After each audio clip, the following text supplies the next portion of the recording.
reasons we went to 3 zones for Prototype 2 was feedback from the players. They really wanted a better visual world. They wanted a world that they could really be immersed in. And by going to 3 distinct zones, what it meant was that we could give a greater level of memory and resources and just focus and attention that our artists could deliver to each zone to make them absolutely stunning and beautiful and a rich environment to play with.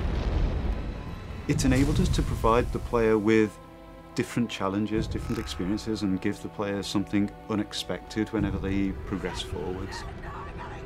We wanted to have 3 areas where we could have sort of a military zone, a pristine zone, and an infected zone, and have them stand on their own.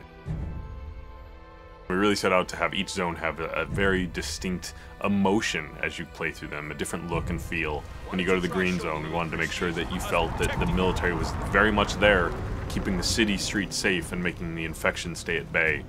So you get a greater military population, you get less destroyed buildings, less papered over buildings. They tried to make it look pretty and nice.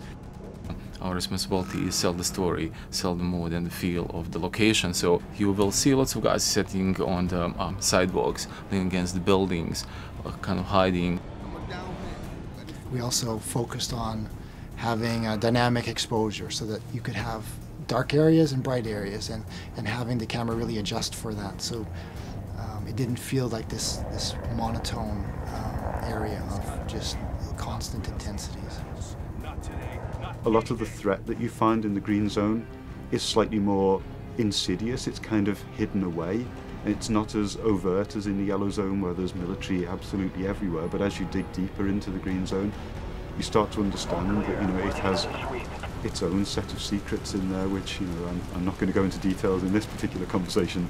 The yellow and the green zone represent sort of the progression to the red zone. The green zone starts out as a living normal civilization where people are still going about their daily work.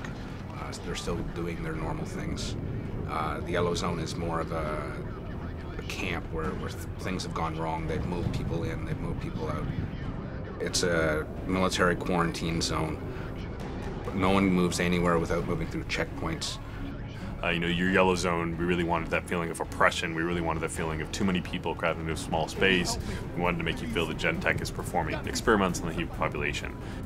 With the yellow zone having kind of expanded in such a way that the shanty towns are spilling out into the streets, what you tend to find at ground level at least, it's a much more enclosed gameplay space and a much more dense gameplay space, which means that if you get into a fight, it changes your tactical options. So it's just asking different things of the player and requiring them to approach situations in a different way.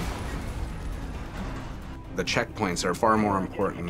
The places where the military lineup meets the protesters is a far more interesting space than just a space that's completely filled with military or a place that's completely filled with infected. So as you go through each zone, you really will feel, this is the heart of darkness. This is sort of the safe zone. And this is kind of the, overcrowded, too many people. And even the people within that, the general population, you'll feel that what those people are feeling. When you get to the green zone, you've got people milling about much more naturally. And then when you get to the red zone, you're going to be hard-pressed to find just Joe civilian.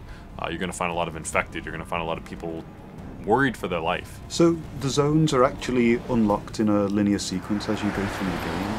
So you'll start out in the yellow zone, and then through the course of events you get dragged on into the next zone and then the zone after. But once you've unlocked any given zone, you're free to travel between them at will to complete any of the side missions or other content that you may not have finished there, or things that you want to go back to try and to improve your performance at, etc. Prototype 2 is still very much a completely open world game where you have total flexibility to go wherever you want and do whatever you want whenever you want.